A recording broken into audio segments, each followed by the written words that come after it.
은혜와 진리가 충만하신 하나님 아버지, 오늘도 주님, 저희들 주님 앞에 모여서 하나님 말씀 공부할 수 있도록 인도해 주셔서 감사드립니다.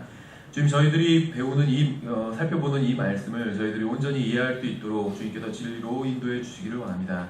이 시간을 통해서 주님, 저희들이 하나님 말씀으로 인해서 유익을 얻고 또 영적으로 성장해 나갈 수 있도록 인도해 주시고, 또한 주님께서 이 시간 영광 받으시기 원합니다.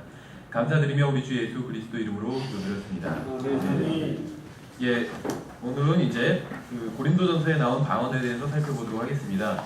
지금 이제 방언과 관련돼서는 이제 문제되는 게 주로 사도행전에서 이제 방언이 나오고 또 고린도전서에 나옵니다. 물론 이제 뭐 복음서에서도 나오죠. 마가복음서 맨 끝에 이제 방언에 대한 언급이 있죠. 근데 이제 사도행전에서는 주로 그 방언을 하는 그러한 장면이 나왔었죠. 그래서 3번에 걸쳐서 방언을 하는 장면이 나왔습니다. 근데 이제 그 방언을 하는 장면마다 다 과도기적인 장면이었거나 아니면 믿지 않는 유대인들을 위해서 표적으로 방언을 하나님께서 은사를 주신 것이었죠. 그래서 사도행전 2장에서는 사도들이 방언을 했습니다. 근데 그것은 그 자리에 모인 세계 각국에서 이제 명절을 맞아서 모인 믿지 않는 유대인들에게 사도들이 전하는 것이 이제 하나님의 말씀이라는 것을, 하나님께로부터 온 메시지라는 것을 입증하기 위해서 하나님께서는 사도들에게 방언의 은사를 주신 것이죠. 그래서 믿지 않는 유대인, 이 경우에는 설교를 듣는 사람들이 대상이었죠. 믿지 않는 유대인들을 위해서 방언을 주신 것이었습니다. 그런데 이제 고넬료, 사도행전 10장에서는 고넬료는 이방인이었죠. 근데 이 경우에 있어서는 이제 그 설교자인 베드로가 믿지 않는 사람이었어요. 그러니까 이방인들도 동일한 방법으로 구원받는다는 것을 믿지 않고 있었죠. 그래서 하나님께서는 이제 이방인들도 동일하게 예수 그리스도를 믿고 구원받는다는 것을 알려주시기 위해서, 베드로에게 알려주시기 위해서 믿지 않는 유대인 베드로였죠. 베드로에게 알려주시기 위해서 표적으로 방언을 주셨습니다. 그래서 이방인들, 고넬료 가족들이 방언을 하게 된 것이었죠. 근데 그 전에 빌립 같은 경우에는 믿고 있었어요. 그래서 하나님께서는 표적으로 방언을 주실 필요가 없었습니다. 빌립은 유대인이었지만 믿고 있었기 때문에 표적으로 방언을 주실 필요가 없었어요. 그래서 이디오피아 내시는 구원받았을 때 방언을 하지 않았습니다. 그렇죠. 근데 베드로는 믿고 있지 않았어요. 그것은 우리가 지난 시간에 살펴본 것처럼 고넬료를 만나기 전에 이미 무두장인 시몬의 집에서 다그것이 드러나 있었죠. 하나님께서 계속 3번이나 말씀하셨는데 베드로가 거절했습니다. 그러니까 믿지 않았었다는 것이죠. 이제 사도행전 19장에서 다시 방언이 등장하는데 이것은 이제 사도행전 2장의 상황과 같다는 것을 알 수 있습니다. 이미 사도행전 19장에선 이미 많은 일들이, 이방인들이 구원받고 많은 일들이 일어났음에도 불구하고 사도행전 19장의 사람들은 유대인이었는데 그 사람들은 예수 그리스도에 대해서 모르고 구약 성경과 그 다음에 침례인 요한의 메시지, 즉 사도행전 2장과 같은 상황이었습니다. 그래서 다시 방언이 반복되었던 것이죠. 그 이후에는 방언이 사라집니다. 그래서 우리가 이제 사도행전에 나온 방언들을 살펴봤어요. 이것을 어떻게 은사주의자들이 하는 방언과 다른지를 살펴봤죠. 이제 그래서 오늘은 고린도전서에 나온 방언을 살펴보겠습니다. 그래서 방언에 대한 대표적인 문맥이 사도행전과 바로 고린도전서입니다. 그래서 고린도전서 12장, 13장, 14장을 지난 시간에 우리가 그 사도행전 살펴본 것처럼 쭉 한 절 살펴보면서 왜 고린도전서에서 나온 방언이 은사주의자들이 하는 방언과 다른 것이며, 또 고린도전서에서 방언에 대해서 나와 있지만 왜 이것을 또 신약 교회가 본으로 삼아서는 안 되는지에 대해서 살펴보도록 하겠습니다. 예, 뭐 오늘 우리가 살펴볼 것과 직접적인 관련이 있는 것은 아니지만, 성경에 의하면 악을 행하는 두 부류의 사람들이 있습니다. 그러니까 죄인들은 두 종류가 있다는 것이요. 첫째는 이제 경건치 아니한 자입니다. 경건치 아니한 자, ungodly. 성경에선 어떤 경우에 이제 구원받지 않은 사람들을 경건치 아니한 자라고 부르고 있고, 또 어떤 경우에 죄인이라고 부르고 있어요. 그래서 뭐 이것은 그냥 여러분들이 참고로 보시면 좋을 것 같아요. 꼭 뭐 받아들여야 된다기보다는 경건치 않은 자가 있고 죄인이 있어요. 그러니까 ungodly와 sinner가 있는데, 이 경건치 아니한 자들은 좀 더 사실 완악하고 사악한 자들입니다. 그러니까 부유하고 능력 있고 사회적인 위치가 있는 자들로 의도적으로 하나님의 은혜와 역사를 반대하는 사람들이요. 이들은 이 악한 세상에서 주도적으로 활동하면서 다수의 사람들을 이제 미혹하는 일을 하고 또 지옥으로 보내는 일을 하는 사람들입니다. 그래서 어디 가도 복음을 전하면 대부분 뭐 안 받아들일 수는 있는데 굉장히 심하게 반대를 하고 그런 사람들이 있어요. 근데 이런 사람들이 바로 경건치 아니한 자들에 해당한다는 것이요. 언가들리에 해당한다는 것이요. 이에 반해서 이제 죄인들은 보다 단순한 사람들로 삶에 대한 어떤 복잡한 계산 없이 그저 다수가 가는 대로 따르는 사람들입니다. 이들은 특별히 하나님을 싫어해서가 아니라 그저 육신의 정욕과 안목의 정욕을 따라서 사는 것이요. 하나님이 싫어서가 아니라 그냥 세상이 더 좋아서 그래서 하나님을 거부하는 것이죠. 이 세상의 불신자들은 다수의 죄인들과 소수의 경건치 아니한 자들로 구성되어 있다고 볼 수가 있어요. 어떤 무신론을 전파하는 과학자나 철학자들 이런 사람들이 바로 경건치 아니한 자들이라고 볼 수가 있어요. 그냥 그런 개념 없이 그냥 하나님을 거부하는 사람들, 이 세상이 더 좋아서 그런 사람들은 이제 일반적인 죄인들이라 이렇게 볼 수도 있다는 것입니다. 예, 그래서 경건치 아니한 자들에 대해서 이제 죄인들이 가지는 장점이 있습니다. 이들은 경건치 아니한 자들에 비해서 보다 쉽게 주님께 인도할 수가 있다는 것이요. 이들을 주 예수 그리스도에 대한 믿음으로 인도하는 것은 경건치 아니한 자들을 인도하는 것보다 훨씬 더 수월하다는 것입니다. 반면에 경건치 아니한 자들은 자신들이 스스로 현명하다고 생각하고 절대자에게 의지하는 그리스도인들은 어리석은 사람들이라고 생각을 해요. 그래서 인도하는 게 훨씬 더 어렵다는 것이죠. 그런데 이제 교회 내에도 두 가지 부류의 사람들이 존재해요. 그러니까 이 세상에 두 가지 부류의 사람들이 존재하는 것처럼 교회 내에도 두 가지 부류의 사람들이 존재합니다. 뭐 좋은 쪽이든 나쁜 쪽이든 한 부류의 사람들이 다른 부류의 사람들에게 영향력을 행사하고 인도하고 있다는 것이죠. 이 교회 시대의 마지막 시대인 이 라오디게아 교회 시대의 교회와 또 고린도 교회가 되는 유사점이 굉장히 많아요. 그러니까 우리가 고린도 교회에서 방언을 하기 때문에 우리도 방언을 해야 된다. 이런 주장은 라오디게아 교회에서 무엇을 하기 때문에 우리도 무엇을 해야 된다. 이런 주장과 같다는 것이에요. 그러니까 성경에는 여러 교회들이 나오는데 계시록에도 교회가 나오고 또 서신서들에도 여러 교회들이 나오죠. 여러 교회들에게 보낸 서신들이잖아요. 그렇죠. 그런데 가장 부정적인 대표적인 두 교회가 바로 라오디게아 교회와 라오디게아 교회는 장점이 하나도 없던 교회예요. 그렇죠. 주님께 칭찬을 하나도 듣지 못하고 책망만 들었던 교회입니다. 라오디게아 교회와 바로 이 고린도 교회예요. 이 두 교회는 굉장히 유사하고 또 굉장히 유사하게 부정적이고 잘못된 교회였습니다. 교회는 교회인데 잘못된 교회였다는 거예요. 예, 그래서 우리가 이 고린도 전서를 통해서 12장, 13장, 14장을 통해서 이 고린도 교회의 문제가 무엇이었는지 살펴보도록 하겠습니다. 신약 성경 구원의 교리가 게시된 로마서를 따라서 고린도 전서가 등장을 합니다. 로마서가 나오고 그 다음에 고린도 전서가 나오죠. 고린도 전서에 나오는 그리스도인들은 로마서의 교리에 맞춰서 신앙생활을 하는 것이 아니었고 사도행전에 나온 일들을 흉내낸 어떤 자신들의 경험에 의해서 신앙생활을 하고 있었던 것이요. 그러니까는 그 신약 성경의 교리는 고린도전서보다는 로마서에 세워야 된다는 것이요.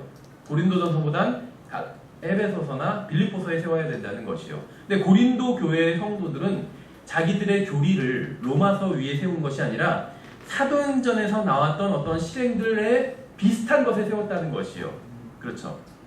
그래서 고린도전서 12장을 보시면 고린도전서 12장을 펴놓으시면 이제 12장부터 오늘 어디까지 볼 수 있을지 모르지만 13장, 14장 이렇게 쭉 한번 읽어보면서 살펴보도록 하겠습니다. 고린도전서 12장을 펴보시면 영적인 그리스도인이 되기 위해서 예수 그리스도의 보혈 외에 다른 것이 필요하다고 하는 것은 거짓말입니다. 더 영적인 그리스도인이 되기 위해서 어떤 특별한 은사를 받아야 된다. 이것은 거짓말이라는 것이에요. 그렇죠? 이미 우리가 구원받을 때 받은 것으로 충분합니다. 예수 그리스도의 보혈로 충분하다는 거예요. 영적인 그리스도인이 되기 위해서 예수 그리스도의 보혈이면 충분하다는 것입니다. 그렇죠? 어떤 은사가 있을 수 있어요. 물론 이제 방언의 은사가 지금은 사라졌지만 과거에 있었던 것이 사실입니다. 근데 방언의 은사라는 것은 하나의 도구에 불과하지 영적인 그리스도인이 되는 어떤 표시도 아니고 이것이 있어야지만 영적인 그리스도인이라는 것도 아니라는 것이에요. 그렇죠?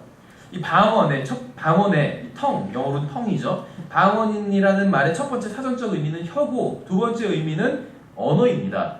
그렇죠? 특정한 민족이나 국가나 지방에서 사용되는 언어가 바로 방언이라는 것이죠.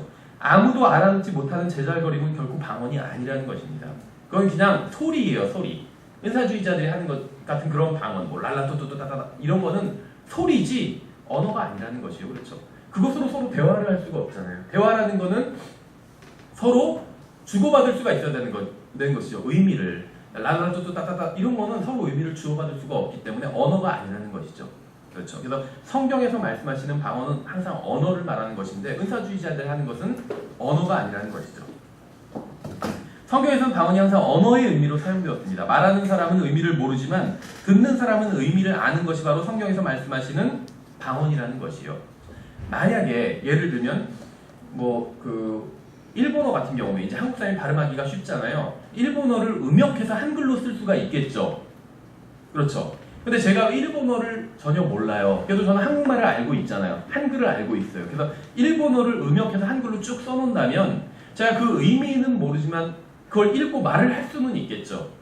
누가 일본어로 설교를 복음 전한 내용을 저한테 적어줬어요. 제가 일본 사람들에게 복음을 전해야 되는데 저는 일본어를 몰라요. 근데 누가 일본어를 아는 사람이 예를 들면 박상도 형제님이 복음 전하는 내용을 적어줬어요. 그걸 한글로, 그렇죠. 와따시와 그러면 한글로 와따시와 이렇게 적어줬어요. 그럼 제가 그걸 쭉 읽으면 흉내 내면서 대충 읽을 수는 있겠죠. 그럼 일본 사람들이 그것을 듣고 알아들을 수는 있겠죠. 그러나 저는 그게 무슨 내용인지 사실은 전혀 몰라요. 그렇죠. 그러니까 사도행전 2장에서 사도들이 한 방언도 이와 같았다는 것입니다. 자기들이 말은 하지만 알아들을 수 없었다는 것이죠. 이것이 바로 이제 unknown tongue입니다. 알지 못하는 방언이라는 것이요. unknown tongue이라는 게 아무도 말하는 사람이나 듣는 사람이나 다 알지 못하는 것이 아니라 말하는 사람 자신에게 알려진 언어가 아니라는 것이요. 일본어는 저에게 알려진 언어가 아니에요. 저는 일본어를 할 수가 없기 때문에. 그래서 일본어는 저에게 unknown tongue이라는 것이죠. 그렇죠. 예, 그래서 방언의 세 가지 예인 사도행전 2장, 10장, 19장에서도 모두 분명한 언어였습니다. 다만 어떤 사람, 말하는 사람이 알아듣지 못하거나 아니면 그런 경우였다는 것이죠. 대부분이. 그렇죠. 성경에서 방언이 언어가 아닌 경우는 한 번도 없어요. 어떤 랄라토토따따따 이런 소리였던 경우는 한 번도 없다는 것이죠. 사도행전 2장에서 사도들이 은사로 받은 방언은 특정한 지역에서 사용되고 있는 언어였고 이전의 사도들은 그 언어를 구사하지 못했습니다. 그래서 은사로 그 언어를 구사하는 능력을 받았던 것이죠. 복음의 메시지가 유대인들에게 선포되어야 했는데 새로운 언어를 배울 시간이 없었어요. 그렇죠. 그렇기 때문에 주님께서 방언의 은사를 주신 것입니다. 성경에서 나오는 방언은 듣는 자들의 언어라는 것이죠. 듣는 자들에겐 알려진 언어인데 방언을 은사를 받은 사람, 하는 사람에겐 알려지지 않은 언어, unknown tongue이었다는 것이죠. 성경에서 나온 방언은 항상 믿지 않는 자들을 위한 것이었어요. 믿지 않는 유대인들을 위한 것이었습니다.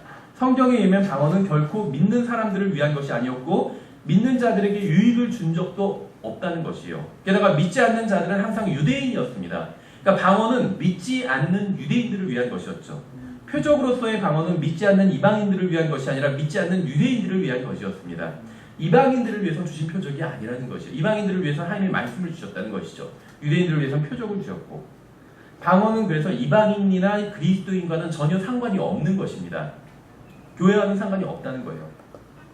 방언 문제에 대한 것은 오직 고린도 교회만 지침을 받았습니다. 이상하지 않아요? 어느 교회에도 방언에 대한 지침을 준 적이 없어요. 성령님께서, 사도 바울이. 그런데 고린도 교회만 지침을 받았습니다. 갈라디아 교회는 방언에 대한 지침을 받은 적이 없어요. 왜냐하면 갈라디아 교회 성도들에게는 방언 문제가 없었기 때문입니다. 그들은 갈라디아 교회 성도들의 문제는 무엇이었냐면 율법에 관한 것이었어요. 그런 지침을 줬죠. 갈라디아서에서는. 에베소 교회는 건전한 교회였습니다. 에베소서는 6장에 걸쳐서 복된 소망에 대해서 말씀하고 있어요. 이것이 이 사람들의 관심사였고 주제였기 때문에 빌립보 교회는 4장에 걸쳐서 어떤 표대를 쫓아가는 것에 대해서 이야기하고 있습니다. 이것이 이 사람들의 관심사였기 때문에 골로새 교회도 건전한 교회였어요. 골로새서는 창조자로서의 그리스도, 재림하시는 그리스도에 대해서 말씀하시고 있고 관심을 그리스도께 두는 것에 대해서 말씀하고 있습니다. 그렇죠. 데살로니가 전서도 5장에 걸쳐서 예수 그리스도의 재림에 대해서 다루고 있어요. 그런데 우리가 고린도전서를 보면 여기서는 분열과 다툼과 대립과 성도들 간의 고소 문제와 성적인 문제와 교회에서의 술 취함과 교회에서의 방언의 문제가 나와요. 부정적인 게 엄청나게 많이 나온다는 것이죠. 우리가 방금 살펴본 갈라디아, 에베소, 빌립보, 골로새 교회 어느 교회에서도 이런 문제들이 나왔다고 말씀하고 있지 않아요. 그렇죠? 분열, 다툼, 대립, 성도들 간의 고소 문제, 또 성적인 문제, 그렇죠? 또 술 취함. 주의 만찬을 하기 전에 먼저 술에 취해갖고 오는 사람이 있었다고 하고 있잖아요. 그렇죠? 이런 문제들과 아울러 방언의 문제가 등장하고 있다는 것이죠. 그러니까 고린도 교회는 일단 문제가 많은 교회라는 것을 알 수가 있다는 것이죠. 고린도전서는 지역교회를 세우는 데 있어서 참고할 만한 모범교회가 아닙니다. 우리 이 근처에도 안석교회인가 어떤 교회가 있어요. 근데 보면은 건물이 2개입니다. 건물이 2개예요. 우리가 뭐 그 사람들의 사정을 보니까 뭐 정죄하거나 그런 건 아닌데 제가 언뜻 듣기에 왜 건물이 2개냐고 했더니 서로 싸우고 갈라졌어요. 그래서 서로 이제 정통 그 교회라고 주장하면서 건물을 바로 옆에 세웠어요. 왜냐하면 기존의 성도들이 다 이 지역에 사니까 떠날 수는 없는 거예요. 그래서 서로 갈라져서 다른 교회인데 이름은 똑같아요. 그렇죠. 근데 번지수 틀리겠죠. 그래서 그 교회 이름으로만 편지 보내면 어디로 갈지 모르겠어요. 근데 번지수는 다르겠죠. 약간 거리를 두고 길 하나 두고 있어요. 근데 왜 가끔 우리가 신문이나 뭐 뉴스에서 보면은 싸우는 교회들 이야기가 나오잖아요. 어떤 교회는 3년간 성도들이 싸우고 있어요. 그러니까 목사파와 이제 반대파.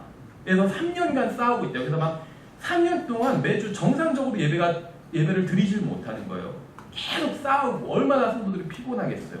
근데 고린도 교회를 모델로 삼는다. 내가 교회를 개척을 하는데 고린도 교회를 모델로 삼겠다. 이 말은 그런 싸우는 교회를 모델로 삼겠다는 거다 똑같아요.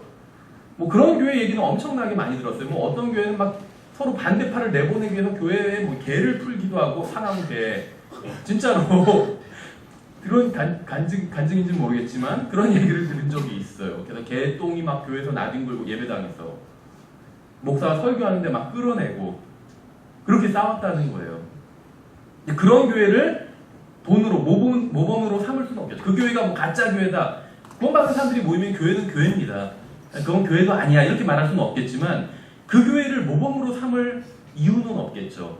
정말 모범적인 교회들이 있잖아요. 성경에 의하면 어떤 데살로니가 교회, 에베소 교회 이런 교회들이 모범적인 교회였습니다. 그래서 우리 교회에서 어떤 것을 실행하거나 어떤 것을 가르치려면 이런 모범적인 교회에서 실행한 것을 본받아야지 왜 하필이면 최악의 교회, 라오디게아 교회와 쌍벽을 이루는 이런 최악의 교회를 모범으로 삼아서 고린도전서에 방언이 있으니까 우리도 방언하자 이렇게 하면은 잘못된 거라는 것이죠. 그렇죠. 성경에서는 무슨 뭐 그러면 골리앗이 하나님을 욕했으니까 나도 욕하겠다. 이거랑 똑같아요. 모범이 아니라는 것이에요. 모범이. 그렇죠? 예. 고린도 교회 성도들이 한 것 중에 제대로 한 것을 한 가지만이라도 한번 생각을 해보세요. 에베소 교회 제대로 한 것이 있었죠. 첫 사랑은 버렸지만 주님을 위해서 열심히 일을 했어요. 그렇죠?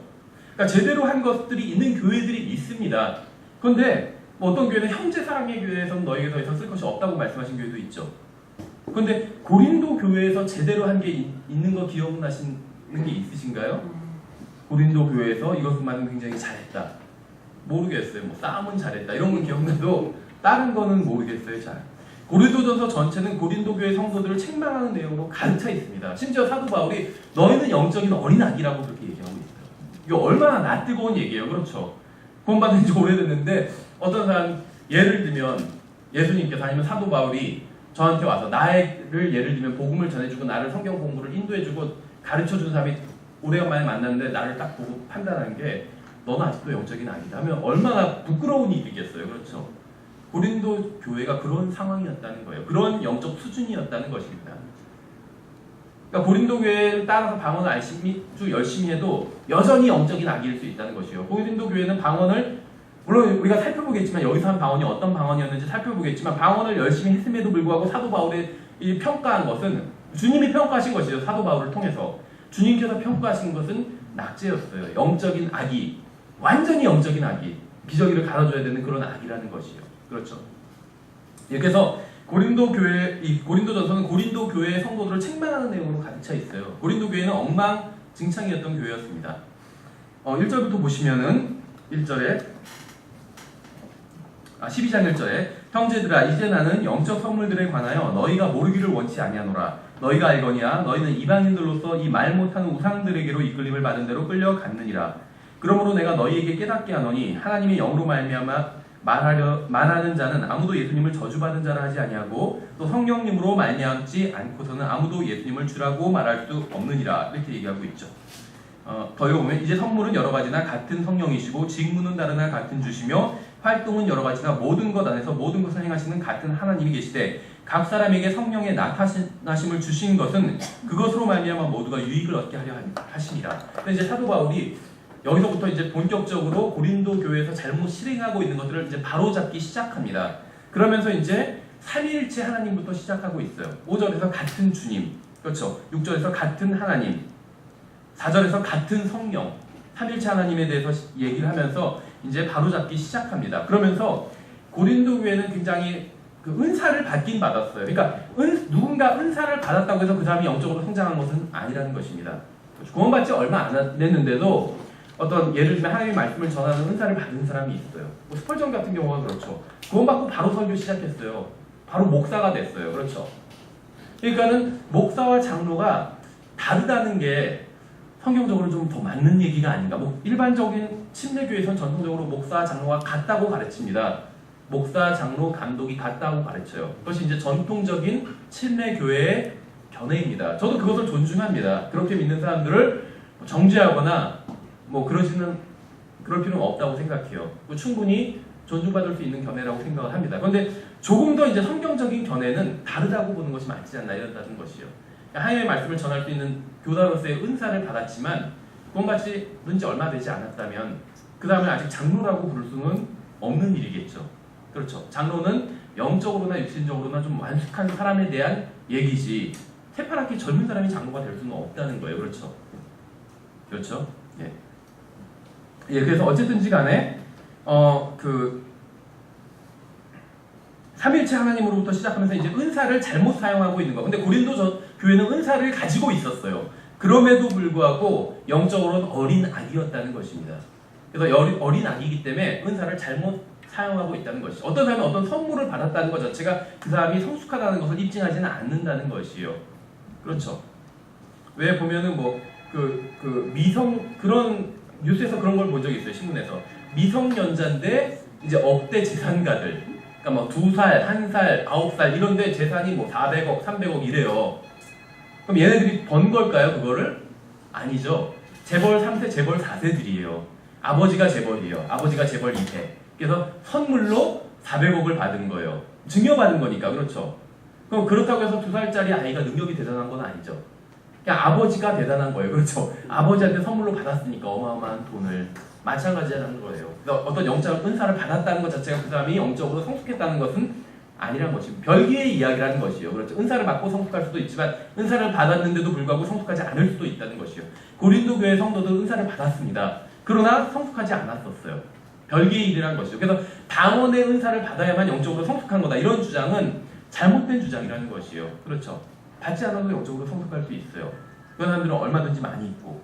어쨌든지 간에 그래서 은사에 대해서 이제 고린도 교회에서 은사를 잘못 사용하는 것들을 이제 바로잡기 시작하면서 어떤 얘기부터 시작하고 있냐면 은사의 목적이 무엇인지부터 얘기를 하고 있습니다. 7절에 그것으로 말미암아 모두가 유익을 얻게 하려 하심이라 이렇게 얘기하고 있어요. 이게 은사의 목적입니다. 은사의 목적은 내가 유익을 얻기 위해서 하나님께서 나에게 은사를 주신 것이 아니라는 것이에요. 우리 교회 전체 모두 다른 사람들이 다 유익을 얻기 위해서 은사를 주신 것입니다. 그래서 이것은 열매와 같아요. 성령의 열매와 같아요. 성령의 어떤 나무가 열매를 따먹는 거 아니죠. 다른 사람들, 나무를 제외한 다른 사람이든 동물이든 다른 사람들이 그 열매로 인해서 유익을 얻기 위해서 열매를 맺히는 것이에요. 그것이 열매의 목적입니다. 나무가 열매를 먹지 않는다는 것이에요. 은사도 마찬가지라는 것입니다. 은사를 하나님께서 각 사람들에게 주셨습니다. 근데 그 목적이 그 사람이 잘 먹고 잘 살게 하기 위해서, 그 사람이 자랑하기 위해서, 그 사람이 유익하게 하기 위해서 은사를 주신 것이 아니라는 것이에요. 다른 사람들, 교회에게 유익을 주기 위해서 은사를 주신 것입니다. 내가 방언을 한다, 자랑하기 위해서 은사를 주신 것이 아니라는 것이에요. 그것으로 다른 사람들을 섬기기 위해서 은사를 주셨다는 것이에요. 이것이 은사의 목적입니다. 그래서 사도 바울이 이제 고린도 교회의 잘못을 바로잡으면서, 특히 은사와 관련된 잘못을 바로잡으면서 이제 은사의 목적이 무엇인지부터 말하고 있는 것이죠. 1절부터 4절에 보시면 이 고린도 교회의 성도들이 공통적으로 가지고 있었던 것이 있었습니다. 그것이 무엇이었냐면 바로 성령님이었어요. 다 다른 은사를 가지고 있었지만 동일한 성령님을 받았다는 것이죠. 그래서 성령님은 같았지만 은사는 달랐어요. 다 그렇죠. 5절에 보면 직무는 다르나 같은 주며 그렇게 말씀하고 있죠. 모든 지역교회의 주님은 예수 그리스도입니다. 모두가 같은 주님을 섬기고 있는 것이죠. 그런데 모든 지역교회가 같은 방식으로 주님을 섬기는 것은 아니라는 것이요. 직무는 다르다고 했어요. 하는 일은 다 달라요. 이거는 한 교회 내에서도 마찬가지고 교회들 간에도 마찬가지입니다. 그래서 모든 교회가 다 똑같아야 되는 것이 아니에요. 그렇죠. 그 교회에서 은사를 받은 사람들이 있어요. 그러면 우리 교회와 정확히 똑같이 겹치는 것이 아닙니다. 그렇죠. 사람들이 받은 은사가 다 다릅니다. 그러면 다 은사가 다른 사람들이 모인 교회도 또 서로 다를 수 있다는 것이요. 모든 교회가 다 똑같아야 되는 것은 아닙니다. 우리 교회와 같지 않다고 해서 다른 교회가 잘못된 교회라고 가짜 교회라고 말할 수는 없다는 것입니다. 그렇죠. 또 우리 교회 내에서도 마찬가지예요. 나와 은사가 다르다고 해서 다른 형제가 잘못됐다고 얘기할 수는 없다는 것이에요. 그렇죠. 은사가 다 다르다는 것이죠. 그러나 주님이 같으면 문제가 없다는 것이요. 6절에서 활동은 여러 가지나 모든 것 안에서 모든 것을 행하시는 같은 하나님이 계시되 이렇게 말씀하고 있습니다. 어떤 교회는 성경 공부를 주로 합니다. 어떤 교회는 찬양을 많이 해요. 어떤 교회는 기도를 많이 합니다. 기도회를 많이 해요. 기도 모임이 많고 개인 구령을 많이 하는 교회도 있습니다. 하나님을 섬기는 데에는 다양한 방법이 있어요. 다양한 교회가 저마다 다양한 방법으로 주님을 섬기지만 모두 같은 하나님을 섬기고 있는 것이죠. 사도는 지금 이렇게 이야기하고 있는 것이요. 우리가 믿는 자로서 어떤 점에서는 모두 같지만 같은 성령, 같은 주님, 같은 하나님. 우리는 모두 동일하게 삼위일체 하나님과 관계를 맺고 있는 것입니다. 그러나 교회에서 주님을 섬기는 방식은 다를 수 있습니다. 그리고 우리도 서로 다르고 받은 은사도 다릅니다. 지금 이런 얘기를 하고 있는 것입니다. 서로 같은 것을 바라보지 않고 다른 것만 바라본다면 고린도 교회처럼 분열하고 다투게 됩니다. 그렇죠. 나는 이런 은사를 받아서 이렇게 섬기고 있는데 너는 왜 이렇게 섬기지 않아? 이렇게 서로 대적하고 싸운다면 고린도 교회와 같아진다는 것이죠. 고린도 교회 성도들은 서로 다른 은사를 받았는데 각자 자기가 받은 은사만을 자랑하고 상대방을 인정하지 않고 싸우고 있었던 것이에요. 그래서 고린도전서의 내용은 이러한 다툼을 책망하는 것으로 가득 차 있습니다. 7절에서 각 사람에게 성령의 나타나심을 주신 것은 그것으로 말미암아 모두가 유익을 얻게 하려 하심이라 이렇게 말씀하고 있죠. 각 사람에게 다양한 은사를 주신 목적은 바로 모두가 유익을 얻게 하기 위함이었어요. 이것이 은사의 목적이었다고 말씀드렸죠. 만약 여러분이 구원받았다면 여러분은 단순히 그 안에 성령님이 내주하시는 것뿐만 아니라 성령님께서 주시는 선물, 은사도 가지고 있습니다. 은사는 교회의 유익, 다른 사람의 유익을 위한 것이요. 제가 은사가 있더라도 여러분과 함께하지 않는다면 저의 은사는 여러분에게 유익을 주지 못합니다. 그래서 교회로 모이지 않아도 된다. 이런 가르침은 거짓이라는 것이요. 예수님을 믿는 사람은 교회로 모여야 됩니다. 왜냐하면 그래야지 은사를 발휘할 수가 있기 때문에, 은사를 발휘해서 다른 사람을 섬길 수가 있기 때문에, 그래서 교회로 반드시 모여야 된다는 것이죠. 여러분이 은사가 있어도 저와 함께 모이지 않으면 저에게 유익을 주지 못한다는 것이요. 만약 여러분이 은사를 받았지만 이기적이라면, 구원은 받았지만 또 자아중심적이라면 여러분의 은사는 아무에게도 유익을 주지 못하고 제 기능을 하지 못하게 되는 것이요. 그렇죠. 복음서에서는 예수님께서 손이 마른 사람을 고치는 장면이 나옵니다. 손이 마른 사람 고치는 장면이 나요. 생각해보세요. 우리는 다 그리스도의 몸을 이루고 있습니다. 그렇죠. 근데 복음서에서 나온 이 손이 마른 사람이 나오는데 이 사람이 그 다른 신체가 정상이고 아무리 건강할지라도 성경은 이 사람을 손이 마른 사람이라고 부르고 있어요. 그렇죠. 다리가 아무리 건강하고 심장이 아무리 튼튼해도 그는 여전히 손이 마른 사람이라는 것이요. 그렇게 물고 있어요. 그렇죠. 그가 아무리 건강한 몸을 가졌다 할지라도 말라버린 손이 그의 다른 신체에 지금 큰 영향을 미치는 것이요. 이건 당연한 것이죠. 8절에 계속해서 보시면 어떤 사람에게는 성령을 통하여 지혜의 말씀을, 다른 사람에게는 같은 성령을 통하여 지식의 말씀을, 다른 사람에게는 같은 성령을 통하여 믿음을, 다른 사람에게는 같은 성령을 통하여 병 고치는 선물들을, 다른 사람에게는 기적들 행함을, 다른 사람들에게는 대언함을, 다른 사람들에게는 영들 분별함을, 다른 사람들에게는 여러 종류의 타언어들을, 방언이죠. 다른 사람들에게는 타언어들을 통역함을 주셨으나 이 모든 것은 같은 그 한 성령께서 행하사 자신의 뜻대로 각 사람에게 개별적으로 나누어 주시는 것입니다. 그래서 하나님, 은사를 주시는 하나님, 성령님은 한 분이시지만, 같은 분이시지만 은사는 다양하다는 걸 지금 일일이 열거하고 있어요. 사도 바울이. 모든 사람이 지혜의 말씀을 받은 것이 아니고 모든 사람이 지식의 말씀을 받은 것이 아니라는 것입니다. 이 말씀에 의하면 성령님께서는 믿는 자들에게 모두 동일한 은사를 주시는 것이 아님을 알 수가 있어요. 또한 방언, 이 언어, 이 방언의 은사도 모두 동일한 것이 아니라 다양한 것임을 알 수 있다는 것이죠. 모든 성도가 다 같은 은사를 받은 것이 아니기 때문에 방언을 받은 것이 성령을 받은 증거일 수 없다는 것입니다. 은사주의자들 중에서는 방언이 성령을 받은 증거라고 얘기하는 사람들이 있어요. 그래서 방언을 할 수가 없으면 성령님을 받은 것이 아니라고 얘기한다는 것이죠. 근데 방금 우리가 읽은 본문에 의하면 방언이라는 것은 다양한 은사 중에 하나입니다. 그래서 이 은사 이거 어떤 특정한 은사를 받았어야지만 성령님을 받은 게 아닌 것처럼, 그렇죠? 성령님을 받았지만 은사는 다양한 것처럼 방언을 받아야지만 성령님을 받은 것은 아니라는 것이죠. 그렇죠?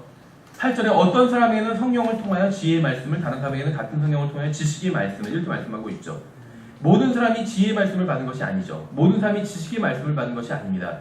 모두 같은 성령을 받았지만 성령님으로부터 같은 은사를 받은 것은 아니에요. 다시 9절에 다른 사람에게는 같은 성령을 통하여 믿음을, 다른 사람에게는 같은 성령을 통하여 병 고치는 선물들을, 이렇게 말씀하고 있어요. 우리는 모두 믿음으로 구원을 받았습니다. 또 에베소서에 의하면 믿음을 선물로 받았어요. 그렇죠? 믿음을 선물로 받았어요. 그러나 우리 중에는 믿음이 뛰어난 사람이 있어요. 믿음의 은사를 받은 사람이 또 있다는 것입니다. 모두 믿음을 가지고 있지만 믿음의 은사를 받은 사람이 있다는 거예요. 생각해보세요. 모두 다 복음을 전해야 되죠. 복음을 전하라는 명령을 받았습니다. 우리는 예수 그리스도의 증인이 되라는 명령을 받았어요. 그런데 에베소서에 의하면 복음 전도자라는 은사가 또 있어요. 그렇죠. 우리는 다 복음을 전하는데 어떤 사람이 복음을 전하면 사람들이 쉽게 구원받는 사람들이 있어요. 그렇죠. 복음을 굉장히 잘 전하고 나보다 예를 들면 더 똑똑하지도 않고 더 많이 배우지도 않았고 더 성경을 많이 아는 것도 아닌데도 불구하고 복음을 더 잘 전하는 사람이 있어요. 그 사람이 전하면 많이 구원을 받아요. 그 사람은 복음 전하는 은사를 받은 거예요. 복음 전도자의 은사를 받은 거예요. 그렇죠. 마찬가지로 우리가 다 믿음을 가지고 있는데 어떤 사람은 믿음의 은사를 받은 사람이 있다는 것입니다. 그렇죠. 믿음이 뛰어난 사람이 있어요. 그래서 모두가 절망하고 낙심할 때도 여전히 큰 믿음을 가지고 있는 사람이 있습니다. 지식이 더 작을 수도 있어요. 그런데 믿음이 뛰어난 사람이 있다는 거예요. 지식이 더 작은데도 불구하고 낙심하지 않고 흔들리지 않고 굳건하게 믿음이 있는 사람이 있다는 것입니다. 어떠한 상황에서도 오직 하나님만 바라보고 평안을 유지하는 사람이 있다는 것이요. 믿음의 은사를 받은 거예요. 그렇죠. 10절에 다른 사람에게는 기적들 행함을, 다른 사람에게는 대언함을, 다른 사람들에게는 영들 분별함을, 다른 사람들에게 여러 종류의 타언어들을. 그러니까 방언도 여러 종류가 있죠. 그렇죠. 왜냐하면 언어가 여러 종류이기 때문에 수천 가지의 언어가 있죠. 다른 사람에게는 타언어들을 통역함을 주셨습니다. 그러니까 방언은 통역할 수 있다는 것이죠.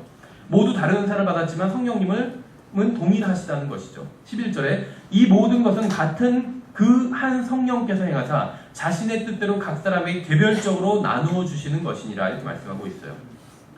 은사는 우리가 마음대로 고를 수 있는 게 아니에요. 나는 방언을 받아야겠다. 난 통역을 받아야겠다. 난 믿음을 받아야겠다. 이렇게 고를 수 있는 것이 아닙니다. 각 사람에게 성령님께서 개별적으로 나누어 주신 것이라고 말씀하고 있잖아요. 그렇죠.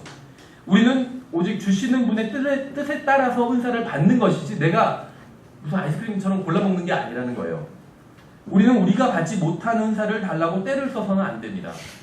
방언 달라고 떼 쓴 사람들 굉장히 많아요. 지금도 기도원에 가보면 다 소나무 하나씩 붙들고 떼 쓰고 있어요. 그렇죠. 그래서 방언 받으려면 뭐 나무를 하나 뽑아야 된다 이런 말이 있잖아요. 근데 나무도 이제 너무 굵은 거 안 되고 참나무 같은 거 안 되고 좀 얇은 거, 손에 이렇게 잡힐 만한 거 한 손에 이런 거를 뽑을 정도면 방언을 받는다. 그래서 진짜로 나무 뽑고 방언 받는 사람 얘기는 좀 많이 들었어요. 산에 올라가서 방언을 주시옵소서 막 흔들다가 만만한 나무 붙잡고 막 흔들다가 몇 시간 동안 흔들어 보세요. 뽑혀요. 뽑히면서 굴른 거예요. 중심을 잃고. 구르다가 돌에 탁 부딪히면서 방언이 탁 터졌대요. 모르겠어요. 진짜 방언이 뭐가 터졌는지는 모르지만 성경적인 방법은 아니에요. 방언이란 것이 있었던 것이 사실입니다. 과거에. 그렇죠. 성령의 은사로서. 마치 과거에 대언자가 있었던 것처럼 방언이 있었어요. 분명히. 그런데 때를 써서 달라고 할 수 있는 것이 아니라는 것이요. 성령님께서 각 사람에게 적절하게 나눠주시는 것입니다. 그렇죠. 우리는 그저 성령님의 뜻대로 주시는 사람을 활용해서 교회를 섬겨야 돼요. 왜 저에게 이것을 주셨어요? 이렇게 따질 수가 없다는 거예요. 하나님께서 가장 적절한 것을 그 사람에게 적절하게 주셨다는 것입니다. 그렇죠. 12절에 몸은 하나님의 많은 지체를 가지고 있고 그 한 몸에 모든 지체가 많아도 한 몸인 것 같이 그리스도도 그러하시니라. 그러니까 바울은 지금 우리의 몸을 예로 들어서 그리스도의 몸을 설명하고 있어요. 그래야지 이제 우리가 이해하기 쉽기 때문에. 고린도전서 1장 12절에서는 고린도 교회의 문제가 잘 드러나 있습니다. 1장 12절에 다시 돌아가서 보면 1장 12절에 보시면 고린도 교회의 문제가 잘 드러나 있어요. 지금 이제 12장 12절에선 그 교회가 믿는 사람들이 몸과 같다 이렇게 설명하고 있죠. 근데 1장 12절에선 이 고린도 교회의 근본적인 문제가 무엇이었는지 설명하고 있어요. 12절을 읽어보면 이제 내가 이것을 말하노니 곧 너희가 각각 이르기를 나는 바울에게 나는 아볼로에게 나는 게바에게 나는 그리스도께 속하였다 하는도다. 이런 주장을 하고 있다는 것이죠. 지금도 많아요. 그렇죠. 자기들은 바울을 따르고 있다. 자기들은 베드로를 따르고 있다. 이런 사람들도 있죠. 로마 카톨릭이죠. 자기들은 베드로를 따르고 있다. 또 자기들은 아니다. 바울도 아니고 베드로도 아니고 자기들은 그리스도를 따르고 있다. 그리스도의 교회. 그래서 이름도 그렇게 졌죠. 어떤 사람 아니야. 우리는 하나님을 따르고 있어. 그래서 하나님의 교회. 이런 교회도 있고. 실질적으로는 사람을 따르고 있어요. 다 그렇죠. 아무리 자기들이 하나님을 따른다. 그리스도를 따른다 주장해도 성경대로 하지 않는다면 그것은 사람을 따르는 것입니다. 그렇죠. 이 고린도 교회 다시 12장으로 돌아와서 고린도 교회는 분열의 영으로 가득한 교회였습니다. 분열의 영. 그들 가운데는 음행이 있었고 세상 법정에 형제를 고소하는 일이 있었고 우상을 섬기고 교회 안에서 자신들의 영향력을 넓히려는 시도가 있었습니다. 서로 분파를 이뤄서. 그렇죠. 지금도 이런 교회 있어요. 그래서 누가 오면 살짝 가서 자기네 그 라인이 되게끔 이게 만든다는 것이요. 그렇죠. 주의 만찬에 술 취한 채로 나타났고 여자들은 세상적이었고 이혼이 실행으로 받아들여지는 교회였어요. 고린도 교회는 심각한 교회였다는 것이 엄청나게. 그렇죠. 우리 주제는 아니지만 성경에 의하면 성경적인 이혼 사유가 세 가지가 있습니다. 첫 번째는 배우자의 죽음. 그렇죠. 두 번째는 음행. 세 번째는 유기. 버리고 떠나는 것이요. 그렇죠. 버리고 떠나면 자동으로 이혼되는 건 아니죠. 이혼의 사유가 된다는 거예요. 실제 법에서도 그래요. 그렇죠. 어떤 사람들 버리고 떠나면 집 나가면 배우자가 집 나가면 자동으로 이혼된다. 뭐 예를 들어서 몇 년 동안 안 들어오면 자동으로 이혼된다. 이렇게 생각하는 사람들이 있는데 실제 법은 그렇지 않습니다. 이혼의 사유가 될 뿐이에요. 실제 법에서도 배우자가 집 떠나서 10년, 20년 있어도 이혼되는 게 아니에요. 이혼의 사유가 될 뿐이지. 그렇죠. 세상 법에서 뭐 이혼의 사유 6가지, 몇 가지 막 들고 있어요. 근데 이제 성경에서는 3가지를 들고 있어요. 근데 주의하셔야 될 것이 무엇이냐면 우리가 뭐 이혼에 대해서 지금 공부하는 건 아니지만 주의하셔야 될 것이 무엇이냐면 배우자의 죽음, 음행, 유기. 배우자의 죽음이면 100% 이혼되죠. 난 이혼하고 싶지 않아. 그런다고 안 되는 게 아니에요. 죽으면 이혼이 돼요. 그렇죠. 100%. 음행. 그럼 몇 %일까요? 잘 모르겠어요. 근데 아마 어떤 사람은 이렇게 얘기하더라고요. 아마 80%라고. 죽음은 100%, 음행은 80%, 유기는 한 60% 이렇게 얘기하더라고요. 죽음이 100%인 건 많은데 음행과 유기가 80%, 60% 이건 그냥 그 사람의 추측이죠. 그래서 저는 상당히 사실 동감을 합니다. 그런 얘기에. 왜 그러냐면 성경에선 배우자가 음행했다고 100% 이혼해야 된다 이렇게 말씀하고 있지 않아요. 이혼의 사유가 될 수 있다고 말할 수 있을 뿐이에요. 그러니까 뭐냐면 배우자가 음행을 하면 이혼을 해도 죄는 아니에요. 근데 성경에서 권장하고 있는 건 아니에요. 사실 배우자가 유기를 했어요. 집을 나갔어요. 이혼의 사유가 돼요. 성경에 의하면. 그런데 이혼을 권장하고 있지는 않다는 거예요. 차이를 아시겠죠? 이혼의 사유가 되는 것과 이혼을 권장하는 것은 다른 일입니다. 생각해 보세요. 우리가 영적인 음행을 한 적이 있죠. 영적인 음행을 하면 하나님께서 바로 이혼하시나요? 우리는 하나님과 한 몸을 이루고 있죠. 그 몸이 분리가 되나요? 하나님과 한 몸을 이루고 있다가 분리가 되나요? 우리가 주와 합해서 한 영이 되었죠. 우리가 영적인 간음을 하면 분리가 되나요? 우리가 영적 간음할 때가 굉장히 많이 있어요. 그렇죠? 아니에요. 하나님 용서해 주세요. 그렇죠? 유기 어때요? 유기. 배우자를 버리고 떠나는 것. 하나님 버리고 떠날 때가 없나요? 있죠? 하나님 버리고 떠나면 하나님께서 바로 이혼하시나요? 우리와? 아니죠. 용서해 주세요. 이게 하나님의 방법이에요. 그냥 하나님의 방법은 무엇이냐면 하나님의 마음, 용서해 주시는 것이에요. 용서해 주는 것. 음행을 한 배우자도 용서해 주는 것. 이게 하나님의 방법이에요. 나를 버리고 떠난 배우자도 용서해 주는 것. 이게 하나님의 방법이에요. 그런데 그럼에도 불구하고 이혼을 해도 그것은 죄가 아니라고 말씀하고 있는 거예요. 왜냐하면 우리의 연약함을 아시기 때문에. 그렇죠. 배우자가 음행을 했어요. 굉장히 배우자의 죽음보다도 더 끔찍한 일이라고 하더라고요. 그런 일을 당한 사람들의 어떤 그 심리 상태를 보면 배우자가 죽은 것보다 더 큰 충격을 받는데요, 보통. 그렇죠. 그래서 이혼을 해도 된다고 허락해 주신 거예요. 허락하심이 하나님의 뜻은 아니라는 거예요. 하나님의 뜻은 무엇이냐면 용서하는 거예요. 용서하는 거. 그래서 회복된 가정들도 굉장히 많아요. 제가 들은 어떤 그 간증도 그 아내가 제가 정확히는 기억을 못하겠는데 아내가 굉장히 남편에게 소홀히 했어요. 그래서 남편이 결국에는 그 간음을 했습니다. 그래서 한 교회에서 공교롭게도 두 가정이 똑같은 일이 벌어졌어요. 근데 한 가정은 부인이 이혼을 주장해서 이혼을 했어요. 어떤 사람한테 조언을 구했는데 어떤 목사 이혼하라고 그런 사람 도서 뭐하냐 이혼해버려라 이렇게 조언을 했어요. 그래서 그 목사의 조언을 따서 이혼을 했습니다. 그런데 다른 가정은 또 다른 목사님과 상담을 했는데 그 목사님은 용서하라고 그렇게 조언을 했어요. 용서하라고.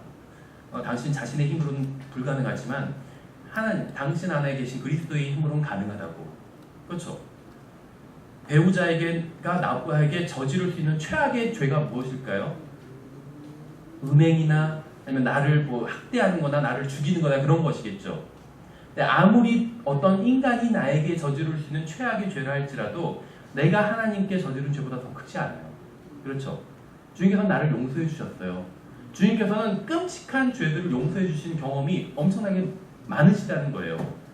그래서 그 주님의 능력으로 용서한다면 용서할 수 있어요. 내 인간의 힘으로는 용서할 수가 없어요. 나에게 끔찍한 죄를 저지를 사람을.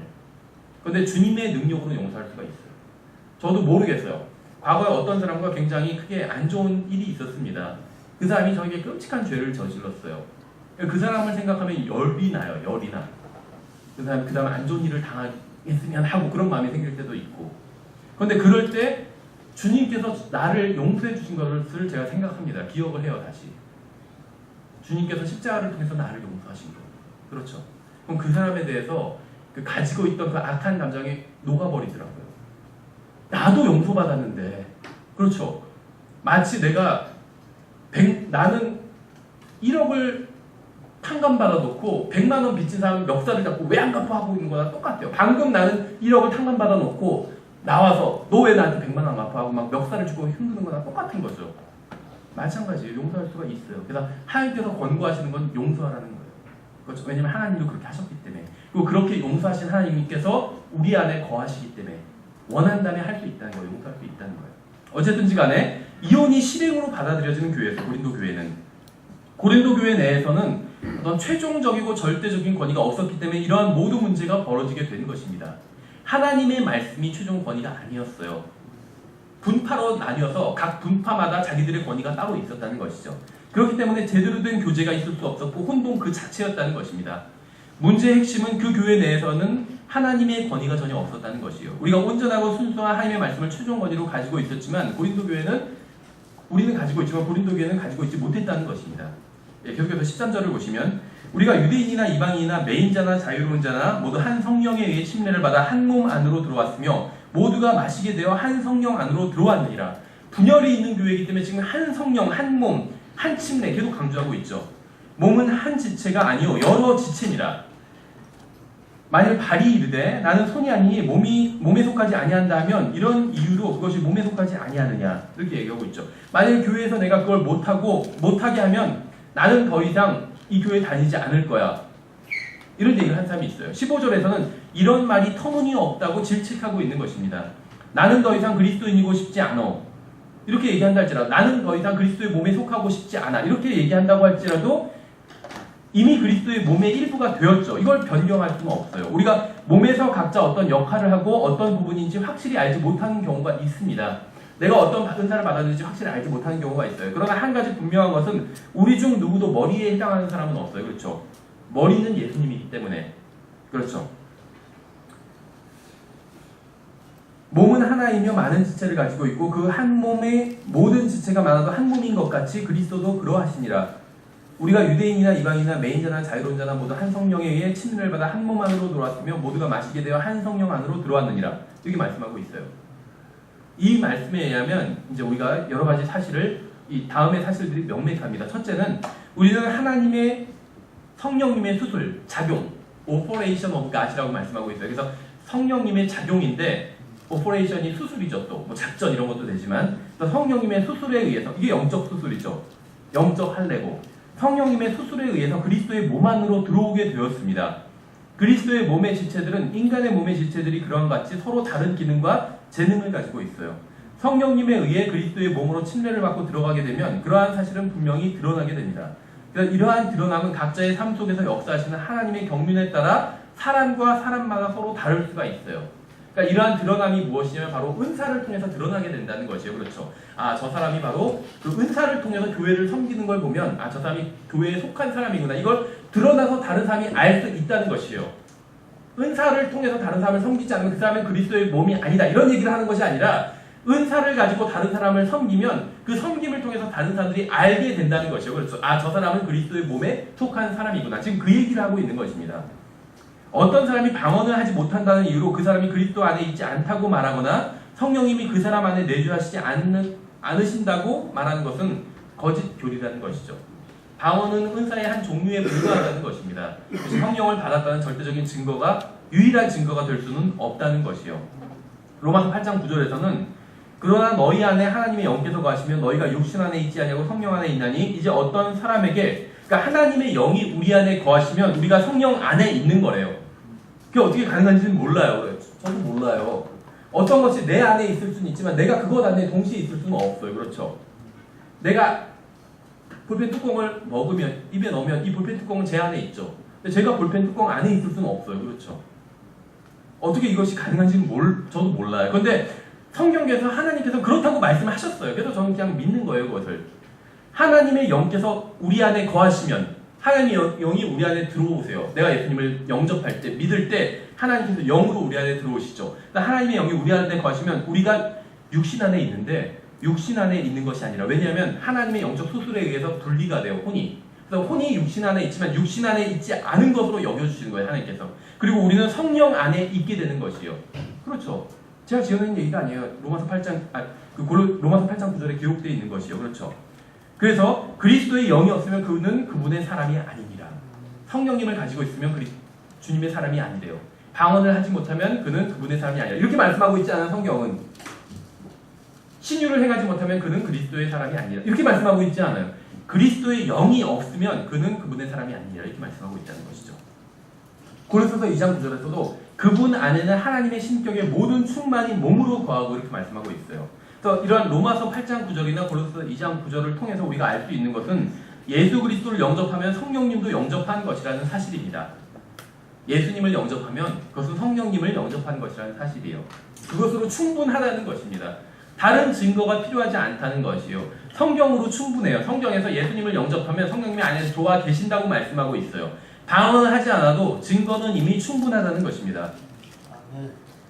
요한일서 5장 7절에서는 하늘에 증언하는 세 분이 계시니 곧 아버지와 말씀과 성령님이시라. 또 이 세 분은 하나이시라 이렇게 말씀하고 있어요.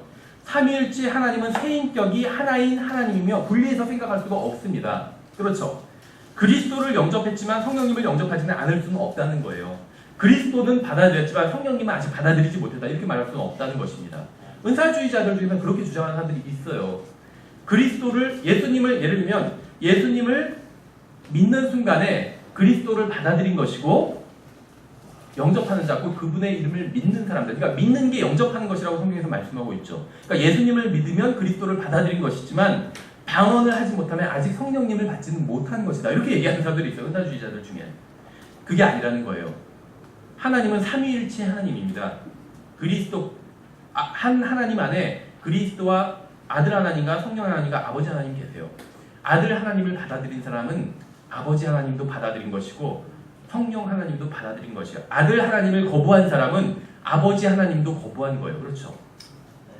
한 분 하나님이시기 때문에 16절에 만일 귀가 이르되 나는 눈이 아니니 몸에 속하지 아니한다 하면 이런 이유로 그것이 몸에 속하지 아니하느냐. 만일 온 몸이 눈이면 듣는 곳은 어디냐. 그러니까 다 방언만 할 수는 없다는 거예요. 은사는 다양하기 때문에. 온 몸이 듣는 곳이면 냄새 맡는 곳은 어디냐. 그렇죠. 모든 사람이 다 같은 일을 하는 것은 아닙니다. 모두 자기의 은사대로 자기가 맡은 일을 하는 것입니다. 나와 다른 사람을 비난할 이유가 전혀 없어요. 교회에서 나와 다른 형제를 비난할 이유가 전혀 없다는 거예요. 은사가 다르기 때문에 다른 것이에요. 다른 사람이 교회에서 내가 하는 것처럼 하지 못한다고 해서 그 사람을 비난할 이유가 전혀 없다는 것입니다. 각자 서로가 맡은 일을 하면 돼요. 그렇죠. 그리스도의 심판석에서 주님께서 다른 형제에 대해서 묻지 않으실 것이요. 저에게. 그리스도의 심판석에서 주님께서는 야 그런데 말이야 나영석 형제는 왜 이렇게 했을까 이렇게 묻지 않으실 거예요. 너는 왜 이렇게 했냐고 그렇게 묻을 거예요. 은사가 다 다르다는 것이에요. 그렇죠? 자기한테 주신 일을 하면 돼요. 다른 사람 신경 쓸 거 없어요. 자기에게 맡겨주신 일을 하면 된다는 것이죠. 모든 사람이 자기가 받은 은사대로 맡은 일을 하면 문제가 없이 잘 돌아갑니다. 우리 교회가 잘 못 돌아가는 이유가 뭔지 아세요? 다른 사람이 잘못해서가 아니에요. 어떤 분들 그러고 있어요. 우리 교회 뭐 사랑이 없어. 왜 사랑이 없는지 아세요? 자기가 사랑을 실천하지 않기 때문에 사랑이 없는 거예요. 우리 교회에게 문제가 있는 이유는 무엇이냐면 다른 사람이 문제가 있어서가 아니라 내가 문제가 있어서예요. 내가 문제가 있어서. 내일부터 이제 주일에 새로운 오전 성경 공부 시리즈를 시작하는데 이제 이런 문제에 대해서 조금씩 나옵니다. 주제가 이것은 아니지만 다른 게 문제가 아니에요.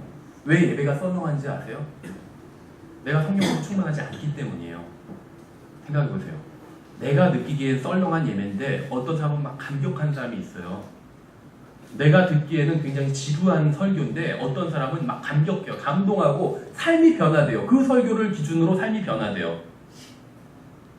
그런 얘기를 들은 적이 있어요. 똑같은 설교인데 어떤 사람은 막 비평을 엄청나게 하더라고요. 무엇이 잘못됐고 그 설교가. 근데 어떤 사람들은 그 설교를 해서 자기 삶이 변화됐다고 얘기하더라고요. 터닝 포인트가 생겼다고. 그렇죠? 왜 그런지 아세요? 교회에 왔는데 왜 어떤 사람은 나는 설교가 지루한데 어떤 사람은 막 그것으로 인해서 새롭게 헌신하고 달라지는 사람이 있어요. 왜 그러냐면 그 사람이 성령으로 충만하기 때문이에요. 하나님의 말씀이 그 사람 안에서 역사하시기 때문에. 왜 나한테 설교가 지루하고 예배가 썰렁한지 아세요? 하나님의 말씀이 내 안에 거하지 않기 때문이에요. 내가 하나님의 말씀을 섭취하지 않았기 때문에. 성령님께서 내 안에서 역사하시지 않으시기 때문에 썰렁한 거예요. 그렇죠? 다른 이유가 전혀 아니라니까요. 교회 문제가 있는 게 다른 사람 때문이 아니에요. 그래서 제가 읽은 가장 강력한 책이 두 권 있다고 말씀드렸죠. 한 권은 우리도 출간한 맥스웰이라는 분이 있죠. EX 맥스웰. 우리 십자가에 못 박힌 채 태어났다. 이분이 다른 책도 지은 게 있어요. 월드 미션 토탈 워라는 책이에요. 세계 선교 전면전. 굉장히 강력해요. 어조가. 도저히 이 책을 듣고는 막 부끄러워서 이 책을 읽고는 부끄러워서 어쩔 줄 모를 정도로 굉장히 강력합니다. 근데 또 다른 책이 있는데 제가 읽은 책 중에 강력한 책이 Why Revival Tarries라는 책이에요. 왜 부흥은 더디오는가 이런 책이에요. 그렇죠? 왜 부흥이 오지 않는가. 그게 이제 레오나드 레이븐 힐이라는 사람이 지은 책입니다. 이 사람이 토저 친구예요. 토저 친구. 그래서 이런 얘기를 했어요. 어떤 설교가 어떤 빛을 비추는 거라면 이 레이븐 힐의 설교는 레이저 광선이다. 막 이런 얘기를 한 사람이 있어요. 근데 그 책에서 왜 우리 교회가 부흥이 일어나지 않는 이유인지 얘기를 해주고 있습니다. 먼저 목사에게 얘기를 해요. 당신이 목사라면 당신의 교회가 부흥이 일어나지 않는 이유는 목사 때문이다. 이런 얘기를 해요. 그 다음에 이제 집사들에게 얘기해요. 당신이 집사라면 당신의 교회에 부흥이 일어나지 않는 이유는 집사들 때문이다. 이렇게 얘기해요. 당신이 목사도 아니고 집사도 아니고 이제 성도라면 당신 교회에 부흥이 일어나지 않는 이유는 성도 때문이다. 이렇게 얘기해요. 당신 교회에 부흥이 일어나지 않는 이유는 바로 당신 때문이다. 이렇게 얘기해요. 당신이 하나님께서 당신 안에서 역사하시는 걸 당신이 맡고 있기 때문에 그래도 부흥이 일어나지 않는다. 그렇게 얘기를 해요. 한번 나중에 읽어보세요. 굉장히 강력합니다. 어쨌든 시간에 그래서 우리 교회 문제에 있는 이유는 내가 하나님의 은사를 제대로 발휘하지 않기 때문입니다. 그걸 맡고 있기 때문에 그런 것이요. 그렇죠? 모든 것이 잘 돌아가면 눈에 띄지 않습니다. 그런데 자기가 맡은 일을 그만두면 그제서야 눈에 띄게 된다는 거죠. 예를 들면 테이블 녹음하는 일이 있어요. 이게 잘 되면 눈에 띄지 않아요. 그렇죠? 근데 테이블 녹음하시는 분이 갑자기 그만두면 그제서야 그분이 눈에 띄게 됩니다. 그렇죠? 손이 정상일 때는 전혀 눈에 띄지 않아요. 근데 손가락이 부러지거나 해서 손에 문제가 생기면 그제서야 손의 귀중함을 알게 된다는 것이죠. 이것이 바로 지체후 유기체로서의 몸이 갖는 특징입니다. 그렇죠? 코가 별로 문제가 안 돼요. 평소에 코에 대해서 막 계속 신경 쓰는 사람은 없어요. 그렇죠? 머리 모양은 신경 써도 코에 대해서는 신경 안 써요. 근데 코가 문제가 생기면 그때부터는 이제 코에 대해서만 신경 쓰게 되죠. 코가 꽉 막혔다고 생각해 보세요. 그때부터 모든 신경이 다 코로 가게 됩니다. 그렇죠? 그렇다는 거예요. 18절에 그러나 이제 하나님께서 친히 기뻐하시는 대로 지체들을 곧 그것들 각각을 몸 안에 두셨느니라. 만일 그것들이 다 한 지체라면 몸은 어디 있느냐? 그러나 이제 그것들이 많은 지체이나 그럼에도 오직 한 몸이라.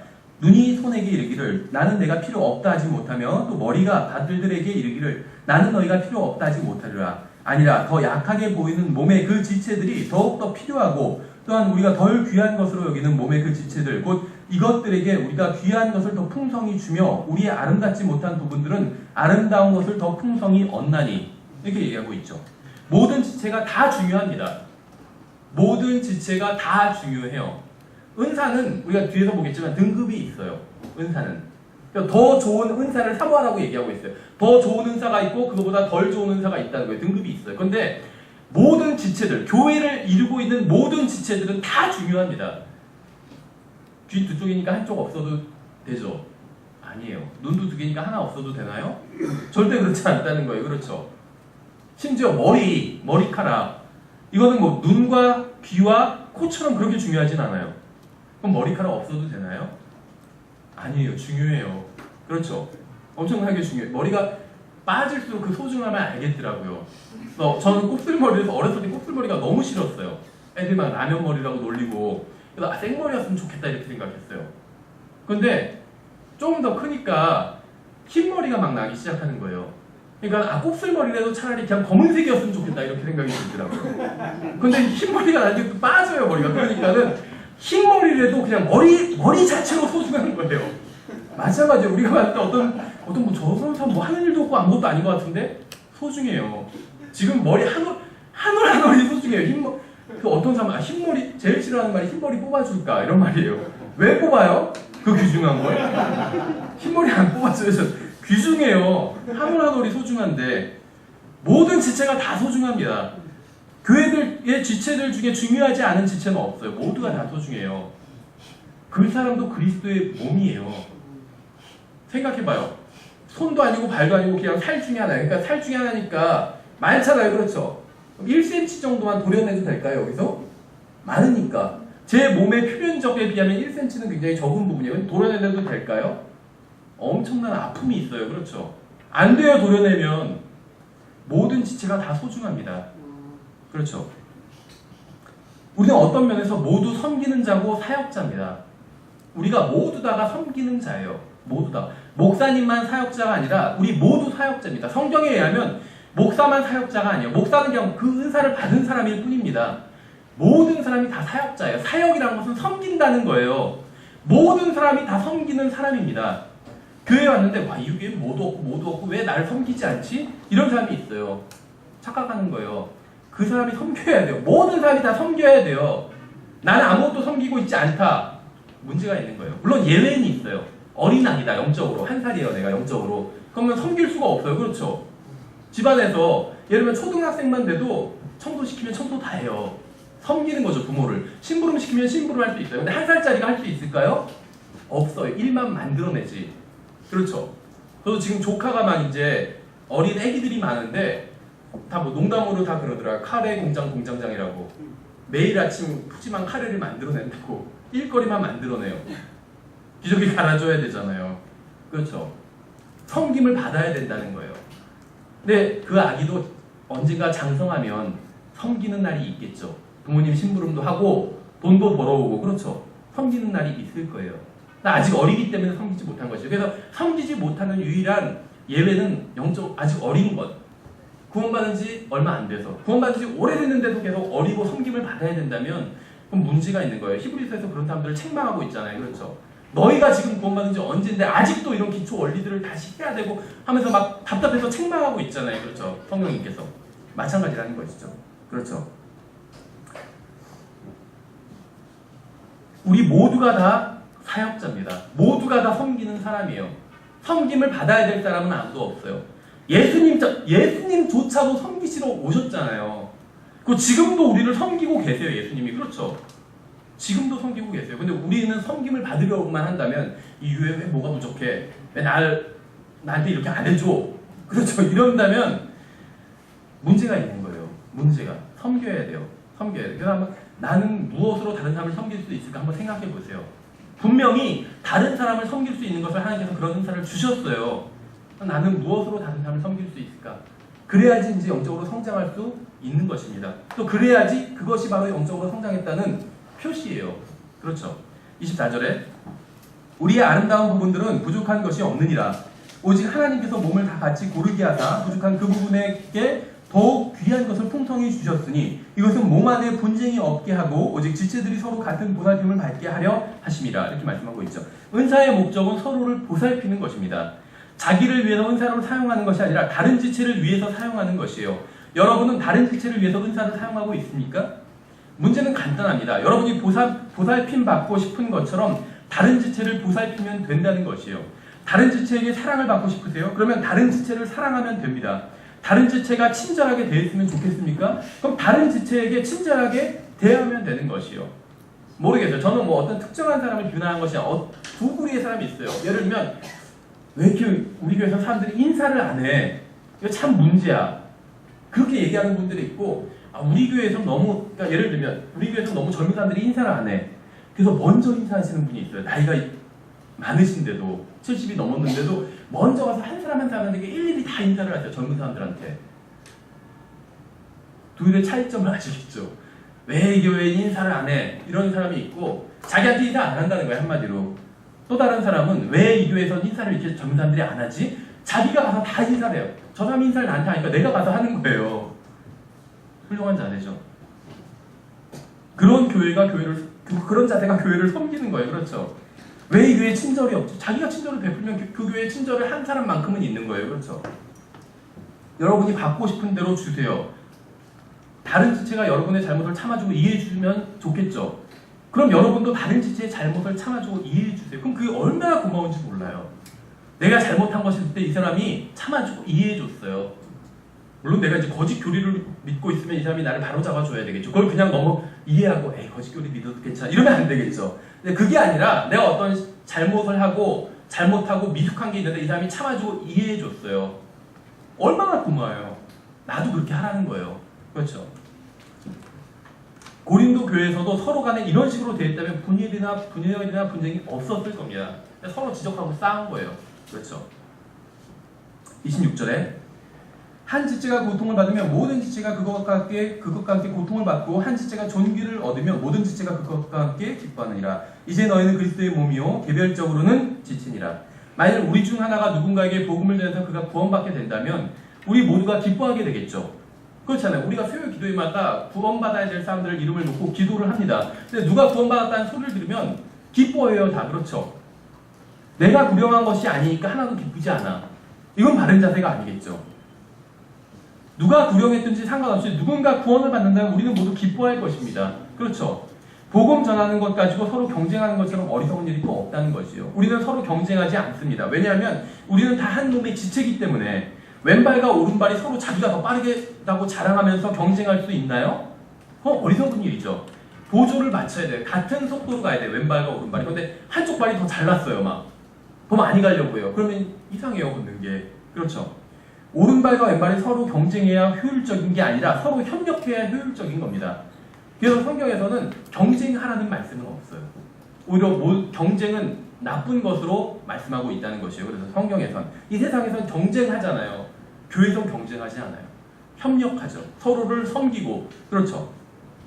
우리는 영적인 일을 두고 서로 경쟁하지 않습니다. 왜냐하면 우리는 모두 다 한 몸에 속한 지체들이기 때문입니다. 그렇죠. 한쪽 눈이 나빠지면 다른 쪽 눈도 따라서 나빠져요. 참 희한하죠. 왜냐하면 한 몸에 속한 지체이기 때문에 그렇습니다. 우리는 한 몸에 속한 지체이기 때문에 경쟁하는 게 아니라 조화를 이루어야 합니다. 오히려 다르기 때문에 조화를 이룰 수 있는 것이에요. 그렇죠. 손이 유용하다고 해서 다리에도 발 대신 손이 달린다면 그건 큰일 날 일이죠. 그렇죠. 고린도전서 12장 14절부터 27절에서는 한 몸의 지체로서의 연합에 대해서 말씀하고 있습니다. 한 몸의 지체로서의 연합. 28절에서 하나님께서 교회 안에 몇을 세우셨는데 첫째는 사도들이요, 둘째는 대언자들이요, 셋째는 교사들이요, 그 다음은 기적들이요. 에베소서 4장과 좀 비슷하죠. 하나님께서 대언자와 사도와 복음전도자와 목사와 겸 교사를 주셨다고 성경에서 말씀하고 있죠. 비슷해요. 사도와 대언자를 주셨고 또 교사들이라고 말씀하고 있죠. 목사 겸 교사들. 똑같은 말이에요. 그 다음은 기적들이요. 그 다음은 병 고치는 선물들과 돕는 것들과 다스리는 것들과 여러 가지 타원어들이니라. 이것은 이제 이 고린도전서 12장 28절은 교회 내 다양한 은사들을 말씀하고 있는 것입니다. 근데 이 은사들은 연대기적으로 나열된 것은 아니에요. 왜냐하면 여기서는 방언이 가장 나중에 나왔지만 오순절에서 가장 먼저 발휘된 은사는 방언이었어요. 그렇죠? 목사, 교사가 거기서 등장하진 않아요. 방언이 등장합니다. 여기에 나오는 은사는 신약교회의 설립과 관련해서 그 중요성의 순서대로 나열된 것일 가능성이 큽니다. 그렇다는 말은 없어요. 근데 아마도 그렇지 않을까 이런 얘기를 하는 겁니다. 은사에는 중요성이 있어요. 일종의 등급이 있다는 것이에요. 그래서 31절에서 오직 가장 좋은 선물들을 간절히 삼어라 이렇게 말씀하고 있죠. 가장 좋은 은사가 있다고 말씀하고 있어요. 그래서 등급이 있어요. 그러니까 어떤 중요성이 있는데 지금 28절에서 말씀하고 있는 것은 교회의 설립과 관련된 가장 중요한 중요성이 아닌가라는 것이죠. 생각해 보세요. 이 그 사도들은 신약 성경과 관련이 있어요. 신약 성경의 기록자들은 사도입니다. 저자는 성령님이에요. 그렇지만 기록자는 사도들입니다. 대언자는 구약 성경과 관련이 있어요. 구약 성경의 기록자들은 대부분 대언자들입니다. 저자는 성령님이지만. 그렇죠. 그래서 신약 성경에서 제일 가는 지침이 무엇이 될까요? 제일 가는 지침, 신약 성경이에요. 그 다음에 유익을 얻을 수 있는 지침이 무엇일까요? 구약 성경이에요. 그렇죠. 그래서 사도들을 먼저 언급하죠. 신약 성경. 그 다음에 구약 성경, 대언자들을 언급하고 있어요. 그 다음에는 이제 성경이 끝났죠. 그 다음에 그 성경을 가르치는 교사들이 필요해요. 성경, 교회에. 그렇죠. 여러 은사들이 다 필요합니다. 근데 교사가 반드시 있어야 돼요. 그래야지 영적으로 어린 성도들을 가르칠 수가 있다는 것이죠. 그렇죠. 아무리 다른 섬김의 은사들이 많아도 제대로 가르치지 않는다면 그 교회는 잘못된 교회가 됩니다. 생각해보세요. 우리 주위에 있는 장로교회들 중에 사랑이 넘치는 교회들 많아요. 훌륭하게 다른 사람을 섬기는 그런 성도들 많이 있어요. 그런데 가르치는 사람이 잘못된 경우가 많이 있죠. 잘못된 교리, 칼빈주의, 예정론 이런 거 가르치고 있어요. 그렇죠. 아니면 은사주의 가르치고 있어요. 그럼 그 교회 전체가 잘못된 교회가 돼버릴 수밖에 없겠죠. 그래서 그 다음에 교사들을 두는 것이요. 중요하다는 것이요. 있어야 된다는 것이죠. 그 다음에 이제 신약교회에 있었던 기적들, 병 고치는 은사들, 그 다음에 다양한 은사들, 돕는 은사들, 그 다음에 마지막으로 타원어들, 방언을 들고 있다는 것이요. 그렇죠. 그래서 그 하나님의 목적에 의하면 모든 은사가 다 같은 중요성을 가지고 있는 것은 아니라는 것이죠. 더 나은 선물이 있어요. 분명히 31절에서 말씀하신 것처럼. 은사주의자들은 자신들이 하는 것과 같은 방언을 하지 못한 사람들에 대해서 이런 주장을 합니다. 첫째는 방언을 하지 못한 사람은 구원받지 않았다. 이런 주장을 해요. 근데 좀 무리가 있으니까 아니면 그들은 구원을 받았을지는 모르지만 성령님, 홀리 스피릿, 성령님은 없다. 이런 주장을 합니다. 아니면 홀리 스피릿은 받았을지 몰라도 홀리 고스트는 받지 못했다. 이런 주장을. 우리나라 말은 성령님 똑같죠. 홀리 스피릿, 홀리 고스트. 그런데 영어로는 다르기 때문에 이런 주장을 하는 사람들이 나와요. 홀리 고스트가 뭔가가 더 좀 레어해 보이잖아요. 뭔가 좀 더 가치 있어, 좀 드물죠. 성경에서 언급되는 게. 그러니까 뭔가 있는 것 같아요. 그래가지고 홀리 스피릿은 있지만 저 사람은 홀리 고스트가 없다. 이런 주장하는 사람이 있어요. 영미권에서는. 근데 또 무리가 있죠. 그러니까는 그래 홀리 고스트도 있을지 몰라도 능력은 없을 수 있다. 이런 주장을 합니다. 방언을 하지 못하면 구원도 받았고 성령님도 받았고 홀리 스피릿도 있고 홀리 고스트도 있지만 능력은 없다. 이런 얘기를 해요. 능력이 있을지 몰라도 아니면 구원을 잃어버릴 수 있다. 이런 얘기를 합니다. 그러니까 방언이 기준이 된다는 것이에요. 근데 이런 주장은 성경적인 주장이 아니라는 것이죠. 27절에 보시면 이제 너희는 그리스도의 몸이요 개별적으로 지체니라. 하나님께서 교회 안에서 몇을 세우셨는데 첫째는 사도들이요, 둘째는 대언자들이요, 셋째는 교사들이요, 그 다음은 기적들이요, 그 다음은 병 고치는 선물들과 돕는 것들과 다스리는 것들과 여러 가지 타원어들이니라.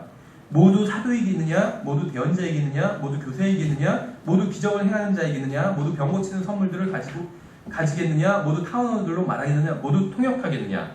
잘 보세요. 여기서 지금 29절부터 30절까지 질문들이 계속 연달아서 나오죠. 질문들이. 근데 이 질문들에 대한 답이 같아요.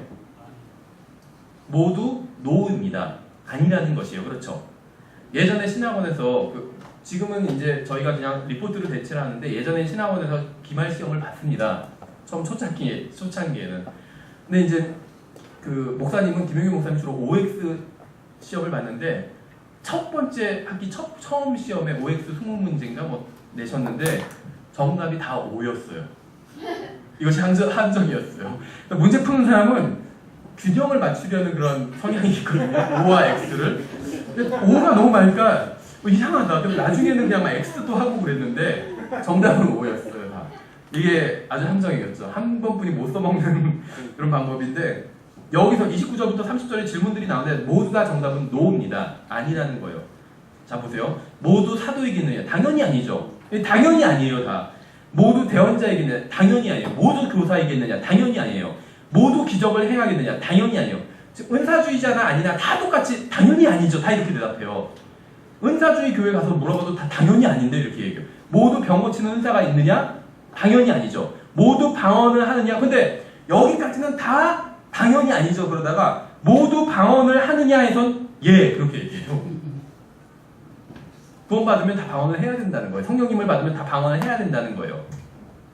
이상한 주장이에요. 이건 굉장히 성경에 지금 본문의 문맥과 어울리지가 않아요. 그렇죠. 성경의 어떤 진리를 알기 위해서 뭐 신학자가 될 필요가 없어요. 그냥 본문을 진지하게 읽으면 됩니다. 상식을 가지고.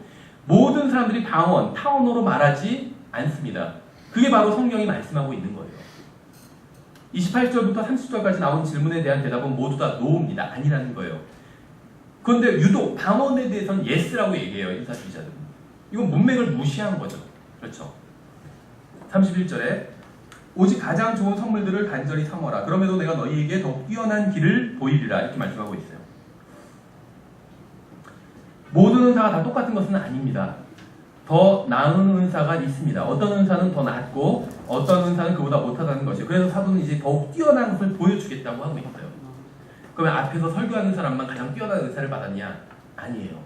가장 뛰어난 은사가 있다고 얘기하고 있어요. 그리고 가장 뛰어난 것이 있다고 얘기하고 있어요. 이걸 추구하라고 얘기하고 있어요. 다 추구할 수가 있어요. 이것은.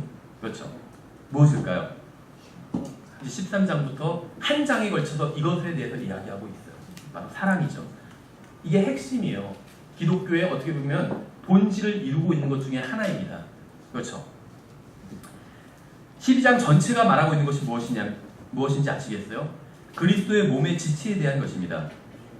개개의 지체가 성령의 능력으로 자신들이 받은 은사를 활용하는 것에 대한 이야기를 하고 있습니다. 그런데 13장에서는 그보다 나은 것을 지금 소개하고 있어요. 가장 최선의 것을 우리가 추구할 수 있다는 것입니다. 시간이 많지는 않지만 일단 13장 같이 나가보도록 하겠습니다. 13장 1절에 내가 사람들의 언어들과 천사들의 언어들로 말할지라도 사랑이 없으면 소리나는 징과 울리는 꽹과리가 되고 내가 대언하는 선물이 있고 모든 신비와 모든 지식을 이해하며 또 모든 믿음이 있어 산을 옮길 수 있을지라도 사랑이 없으면 내가 아무것도 아니요 내가 모든 재산을 바쳐 가난한 자들을 먹이고 또 내 몸을 불사르게 내줄지라도 사랑이 없으면 그것이 내게 아무 유익을 주지 못하느니라. 이렇게 말씀하고 있습니다. 은사주의자들은 본문에서 말하는 천사들의 언어가 나오죠. 이게 바로 자신들이 하는 방언이라고 얘기해요. 그러니까 우리는 방언, 성경에서 나온 방언은 언어다 이렇게 주장을 하니까 근데 그러니까 지금 이 세상에서 통용되고 있는 언어다 이렇게 주장을 하죠. 근데 은사주의자들이 말하는 거 라라뚜뚜따따따 이런 거는 이 세상에서 통용되는 언어가 아니에요. 그러니까 가만히 보니까 천사들의 언어라는 게 나와요. 성경에. 그러니까 자기들이 하는 게 바로 천사들의 언어라고 이런 주장을 하기 시작하는 것이죠. 그런데 모르겠어요. 천사들의 언어가 정확히 어떤 것인지는 모르지만 하늘나라에서 사용되는 언어는 히브리어인 것이 거의 확실합니다. 히브리어. 성경은 하늘나라에서 대화를 나눌 때 어떤 언어를 사용하는지 그런 보여주는 장면이 종종 등장하는데 다 히브리어예요. 히브리어. 하늘나라에서 다 할렐루야 이렇게 외쳐요. 그건 히브리어죠. 영어로는 praise the Lord예요. 할렐루야라는 말이. 할렐루야는 히브리어예요. 영어로는 praise the Lord. 한국말로는 주를 찬양하라예요. 하늘나라에 가면 주를 찬양하라 이렇게 말하지 않아요. 할렐루야 이렇게 말해요. 히브리어를 하게 되는 것이에요. 그래서 우리가 뭐 지금 그걸 다루는 건 아니지만 아마도 최초의 순수한 언어는 히브리어였을 것이에요. 히브리어였을 것이에요. 왜냐하면 나중에 이제 구약 대선지서에 보면 나중에 다시 천년왕국 때 순수한 언어를 회복하게 된다고 이야기를 합니다. 근데 회복하게 되는데 히브리어를 하게 돼요. 우리가 나중에 시간 있으면 한번 찾아볼게요. 근데 여기 주제는 아니니까 그냥 넘어가고 지금은 또한 그 사도 바울은 자신이 천사들의 언어를 할 수 있다고 말하고 있지 않아요. 지금 이걸 보면은 바울이 내가 사람들의 언어들과 천사들의 언어들로 말할지라도 이렇게 얘기하고 있죠. 이건 가정이에요. 바울이 자기가 천사들의 언어를 할 수 있다는 얘기를 하고 있는 것이 아닙니다. 문맥을 보면 이것은 어떤 사실을 강조하기 위해서 가정한 것임을 알 수 있어요. 그러니까 천사들의 언어가 있다. 지금 그런 말을 하는 것이 아니고 사도 바울이 자기가 천사들의 언어를 한다 이 말을 하는 것도 아니라는 거예요. 은사주의자들은 봐라 천사들의 언어란 말이 나오지 않냐. 그러면서 천사들의 언어라는 것이 있고 사도 바울도 천사들의 언어를 한다고 얘기하고 있다. 근데 그것이 바로 방언이다. 그렇기 때문에 자기들이 하는 나라도다다다 이런 게 바로 천사들의 언어다. 이런 주장을 합니다. 근데 이거는 잘못된 이야기예요. 사도 바울은 지금 천사들의 언어라는 것이 있다 이런 얘기를 하는 것도 아니고 자기가 천사들의 언어를 한다 이런 말을 하는 것도 아니에요. 가정이에요. 가정. 내가 300만 원이 있다 할지라도 이렇게 얘기한다면 내가 300만 원이 있는 게 아니죠. 가정한 거예요. 이게 가정이란 걸 어떻게 아느냐. 바울이 여기서 내가 산을 옮길지라도 이렇게 얘기하고 있죠. 바울이 산을 옮긴 적이 있나요? 없어요. 그러니까 지금 바울은 천사들의 언어를 한 적도 없어요. 산을 옮긴 적도 없어요. 또 내가 내 몸을 불사르게 내어줄지라도 이렇게 얘기하고 있죠. 바울이 불사르게 내어준 적이 있나요? 자기 몸을? 없죠. 다 가정이에요. 그래서 여기서 지금 1절부터 3절까지 하는 말은 가정이에요. 모든 재산을 바쳐 가난한 자들 먹이고 바울이 그러지는 않았어요. 재산도 별로 없었기 때문에 바울은. 가정이에요. 다 지금. 천사들의 언어를 할지라도 가정이고 산을 옮길지라도 한 적이 없어요. 가정이에요. 그렇죠. 자신의 몸을 불사르게 내준 적도 없어요. 사도 바울은. 가정입니다. 다.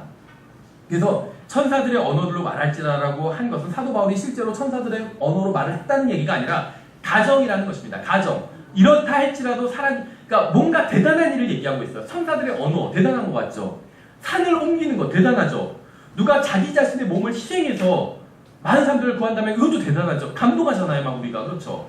이런 대단한 일을 할지라도 사랑이 없으면 아무런 소용이 없다. 이 얘기를 하고 있는 거예요. 사랑이 가장 중요한 것이고 가장 핵심적인 것이기 때문에 아무리 교회에서 섬기고 잘난 척을 해도 사랑이 없으면 아무런 소용이 없다. 지금 그 얘기를 하고 있는 것이요.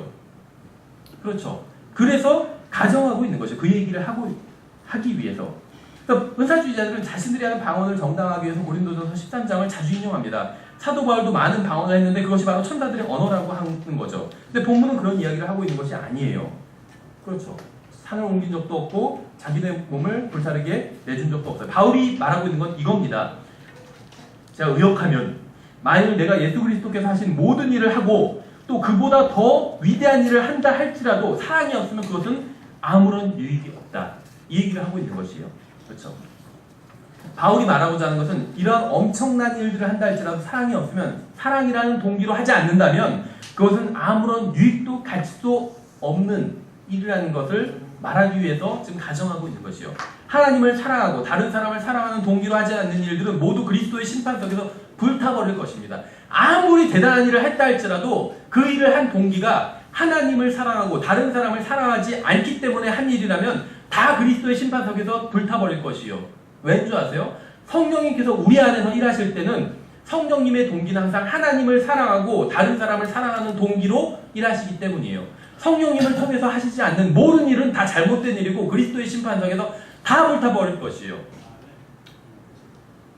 생각해보세요. 예수 그리스도께서 하신 모든 일들, 예수님께서 인간의 몸을 입고 오셔서 이 세상에서 3년 반 동안 하신 모든 일들, 그 이전에 하셨던 모든 일들, 그 이후에 하신 모든 일들은 다 하나님을 사랑하고 다른 사람들을 사랑하는 동기로 하신 일이에요.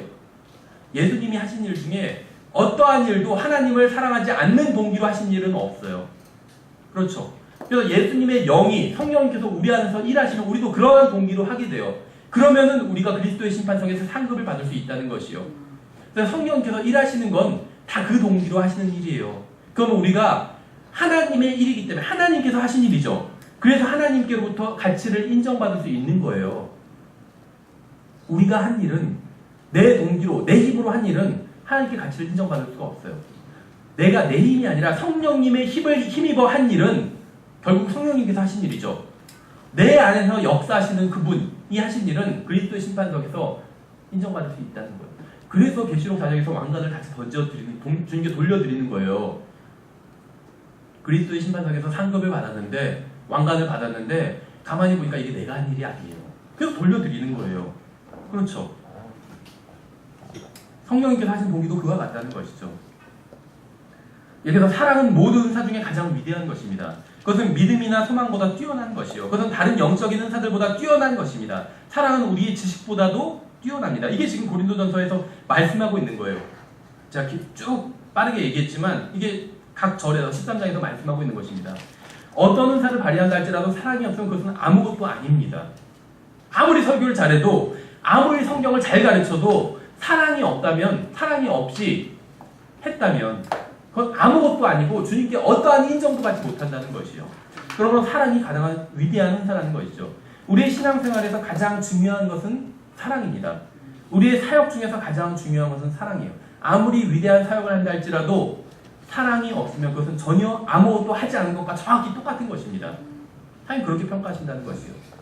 4절에 사랑은 오래 참고 친절하며 사랑은 시기하지 아니하며 사랑은 자기를 자랑하지 아니하며 우쭐대지 아니하며 무례히 행동하지 아니하며 자기 것을 추구하지 아니하며 쉽게 성내지 아니하며 악을 생각하지 아니하며 불법을 기뻐하지 아니하고 진리를 기뻐하며 이렇게 말씀하고 있어요. 이 말씀에 따르면 우리와 다른 사람들에게 친절하지 않도록 하는 교리와 실행, 또 우리가 받은 은사로 인해서 다른 사람들보다 우리 자신이 더 영적이라고 생각하게 하는 모든 것들은 사랑으로 인한 것이 아닙니다. 사랑은 그러지 않는다고 말씀하고 있잖아요. 그렇죠? 자기 자신을 자랑하지 않고 무례행하지 않고 성내지 않고 사랑이 그렇다고 말씀하고 있잖아요. 우리가 가지고 있는 지식이 다른 사람을, 우리가 가지고 있는 교리가 다른 사람을 정죄하고 다른 사람보다 내가 더 영적으로 우월하다는 것에 사용한다면 그것은 잘못된 것이란 것이죠. 그것은 사랑으로 인한 것이 아니라는 것이죠. 사랑의 특징은 그런 것이 아니기 때문에 사랑에 기초하지 않은 교리는 아무런 유익도 주지 못하는 무익한 교리입니다. 아무리 대단해 보이는 교리를 할지라도 사랑에 기초하지 않은 교리는 무익한 교리란 것이요. 4절에서는 사랑이 오래 참는다고 말씀하고 있죠. 지식은 오래 참지 않아요. 지난 수십 년간 은사주의자들은 방언을 자랑해 왔습니다. 방언을 해야 진정한 영적 생활을 하는 것이고 영적인 그리스도인들은 다 방언을 한다고 주장했어요. 그렇죠. 저도 처음 구원받았을 때 주위에 은사주의자들이 많았어요. 그래서 무조건 방언해야 된다. 그래야지 영적인 사람이 될 수 있고 영적으로 성장할 수 있다. 그래서 방언을 하라고 했어요. 그래서 막 방언을 구했어요. 저도. 그게 진짜인 줄 알고. 근데 영적 성장의 비결은 방언에 있지 않아요. 그럼 어디에 있는지 아세요? 사랑이 있어요. 사랑이. 하나님을 사랑함에 영적 성장의 비결이 있어요. 다른 사람을 사랑함에 영적 성장의 비결이 있어요. 생각해보세요. 밤에 아기가 울면 일어나서 우유를 줍니다. 새벽 2시에 아기가 울어도 아기 엄마는 화내지 않아요. 왜 그런지 아세요? 아기를 사랑하기 때문이에요. 아기가 새벽에 얼마나 자주 깨는지도 상관없어요. 아기 엄마는 여전히 아기를 사랑합니다. 아기가 똥을 싸도 엄마는 화내지 않고 기저귀를 갈아줘요. 왜 그런지 아세요? 아기를 사랑하기 때문에. 하나님의 사랑이 여러분을 주관하면 어떤 일이 벌어지는지 아세요? 아무리 주위 환경이 어려워도 여러분의 육신이 동요하지 않습니다. 어떤 사람이 와서 여러분의 육신을 흔들고 속을 썩여도 하나님의 사랑이 여러분을 주관하면 여러분은 전혀 동요하지 않아요. 아기가 똥을 싸도 울어대도 동요하지 않아요. 그렇죠? 아기에 대한 사랑이 있기 때문에 마찬가지라는 것입니다. 이 사랑을 가지고 있다는 것은 예언이나 방언을 하는 것보다 훨씬 더 위대한 것입니다. 기적을 행하는 것보다도 훨씬 더 위대한 거예요. 자, 한 가지 예만 들어볼게요. 밖에서 제가 기적을 행했어요, 지금. 그리고 집에 갔습니다. 기적을 행하고 나서도 집에 가서 아내를 때릴 수가 있을까요, 없을까요? 있어요. 밖에서 대단한 일을 하고 와서도 집에서 아내를 때릴 수가 있어요. 자, 그런다는 게 아니라 그럴 수 있다는 거예요. 밖에서는 기적을 행하고 나서도 집에 가서는 아이들을 막 때려버릴 수도 있어요. 무자비하게 폭행할 수도 있어요, 아이들을. 기적을 행하고 나서도 다른 사람의 돈을 훔칠 수가 있어요. 그렇죠? 기적을 내가 행하고 나서도 다른 사람 돈을 보고 훔칠 수 있어요. 그렇죠? 그러나 하나님의 사랑이 우리를 주관하면 우리는 오래 참고 친절하게 됩니다. 그렇죠? 하나님의 사랑이 나를 주관하면 내가 집에 가서 아내를 때리지 않아요. 아이들을 때리지 않아요. 다른 사람의 돈을 훔치지 않아요. 하나님의 사랑이 나를 주관하면. 그렇죠? 그러므로 사랑은 다른 모든 은사보다 뛰어난 것입니다. 사랑은 시기하지 않아요. 다른 그리스도인들이 잘 되면 주님께 영광을 돌립니다. 아이가 잘 되는 것을 보고 시기하는 부모는 없어요. 그렇죠? 아이를 보고 얘가 왜 이렇게 잘 되고 있지? 하고 시기하는 부모가 없어요. 아이가 뭐 좋은 대학에 가고 그렇죠? 시기하지 않아요. 아이가 뭐 좋은 직장을 잡고 시기하지 않아요. 기뻐하지. 왜냐면 아이를 사랑하기 때문에. 그렇죠? 사랑은 시기하지 않습니다. 사랑은 자만하지 않아요. 우쭐대지도 않습니다. 사랑은 자기만 영적이고 다른 사람은 모두 육신적이라고 정죄하지도 않아요. 우리 중에는 주님을 자랑하지 않으면서 자기가 가지고 있는 은사만 자랑하는 사람도 있어요. 자기가 가진 지식만 자랑하는 사람도 있어요. 지난번에도 말씀드렸죠. 이는 어느 카페 보면은 뭐 교리 얘기하는 거 다 맞아요, 대부분. 성경도 킹잼 성경만 옳다는 믿음을 가지고 있어요. 근데 그걸 이해하지 못하는 사람들은 막 정죄해요. 사랑은 그러지 않는다는 거예요. 그렇죠. 생각해 보세요. 우리가 가지고 있는 지식이 아무리 대단하다 할지라도 하나님께서 보실 때는 얼마나 하찮은 것이겠어요, 그것이. 그렇다고 해서 하나님께서 우리를 정죄하거나 조롱하시지 않죠. 아들로서 대해주시고 사랑해주세요. 우리도 그래야 된다는 것이죠. 그렇죠. 그런 건 사랑이 아니에요. 다른 사람을 그렇게 정죄하는 건 하나님께로부터 온 사랑이 아니에요. 그건 사랑이 아니라는 것이죠. 잘못된 일이라는 것이죠. 5절부터 다음 시간에 계속 이어서 살펴보도록 하겠습니다. 여기서 프린트물 다음 시간에도 가져오세요. 다음 시간에 이제 고린도전서 13장 5절부터 14장까지 다 쭉 한꺼번에 살펴보도록 하겠습니다. 예, 수고하셨습니다.